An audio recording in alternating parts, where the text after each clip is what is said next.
কিয়ামতের দিন নবী সাল্লাল্লাহু আলাইহি ওয়াসাল্লামের কাছে কোরআনে আছে, ফাকাইফা ইযা জিনা মিন কুল্লি উম্মাতিন বিশাহীদ ওয়া জিনা বিকা আলা হাউলা'i শাহীদা।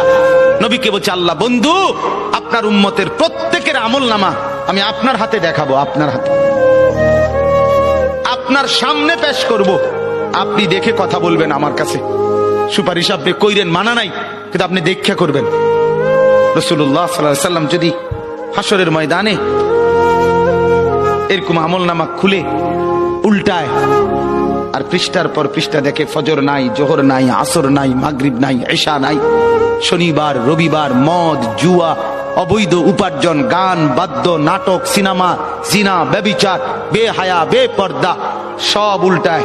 আল্লাহর নবী সাল্লাল্লাহু আলাইহি ওয়াসাল্লাম তখন বলবে, উম্মত কি এটা?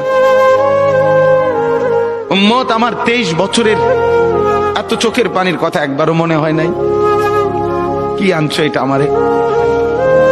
উম্মত তুমি জানো না আমি যে তায়েফের পাথরের আঘাতে পুরা পিঠ চালনির মতো ঝাঁঝরা বানায় ফেলছে আমার? শোনো নাই তুমি?